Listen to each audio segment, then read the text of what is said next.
तो कहने का मतलब यह है कि यदि बलशाली हो आप तो लोगों के ऊपर दया का भाव रखना चाहिए, नहीं उसका दुष्परिणाम होता है और वो आपको ही भोगना पड़ेगा, उसका प्रायश्चित कुछ नहीं है। अपने कर्म को स्वतः आप खुद भोगोगे। मां भुक्तम श्रीयते कर्म, कर्म का प्रायश्चित अवश्य करना पड़ेगा, चाहे इस लोक में करो चाहे परलोक में करो। इसलिए भगवान की भक्ति करके लोक और परलोक दोनों सुधार लेना चाहिए। यदि भगवान प्रसन्न हो गए तो इस संसार में रहोगे तो भुक्ति देंगे, और जब यहां से चले जाओगे तो फिर मुक्ति दे देंगे। ये तय आपको करना है कि हमें क्या ग्रहण करना है। यदि संसार के विषयों में पड़े रहोगे तो भटकते रहोगे, लेकिन यदि भगवान से संबंध बना लोगे तो फिर मुक्ति होना तय है।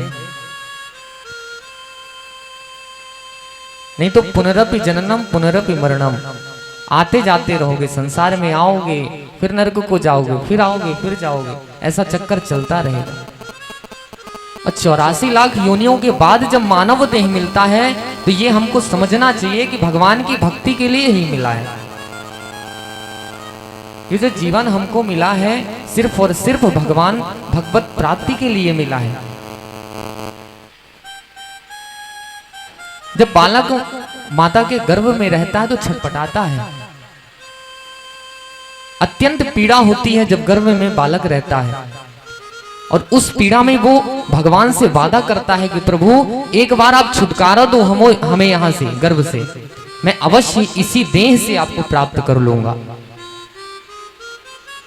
और ये वादा करके आता है और इस संसार में आने के बाद वो वादा भूल जाता है। भगवान को भूला नहीं जाता है। मान लो बहुमूल्य वस्तु आपके पास है, उसका त्याग कर दिए हो आप, यदि भगवान को भूल गए।